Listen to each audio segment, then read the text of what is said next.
Okay, so we get all the kids fed at Aunt Terry's that night of the unfortunate incident. And me and her and Geraldine, we started talking, and I said, "Well, Aunt Terry, tell me about the kids."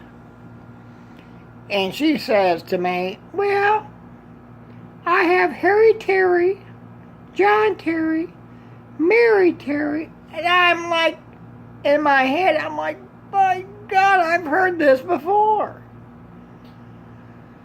So she keeps reading off the names, and I don't know how many. 12 or 14, I guarantee it. And I said, "Geraldine, that is definitely your sister." And she goes, "I know." I'm like, by God. So on the way home, and I guarantee you, I am scolding these boys. I'm like, "Where is the weed?" And they're like, "Huh?" I'm like, "Don't huh me." So we get home, and I'm telling you, me and Geraldine, we don't run the hog farm ourselves. We have 4 full-time employees and 1 part-time. And we have the foreman, his name is Him. You know what? By God, I never thought about that name. But anyway, I said, "Him." He goes, "Yes, sir."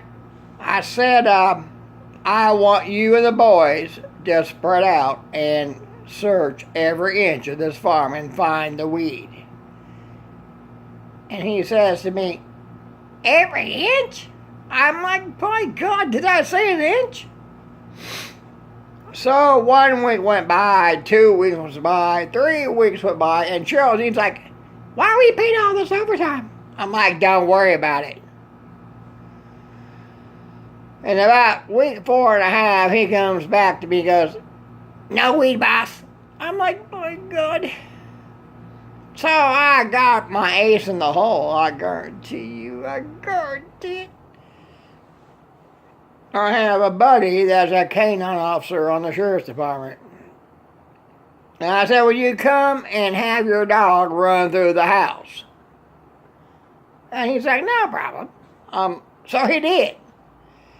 And by God, that dog ran through that house like he was on steroids, and there was nothing. My God.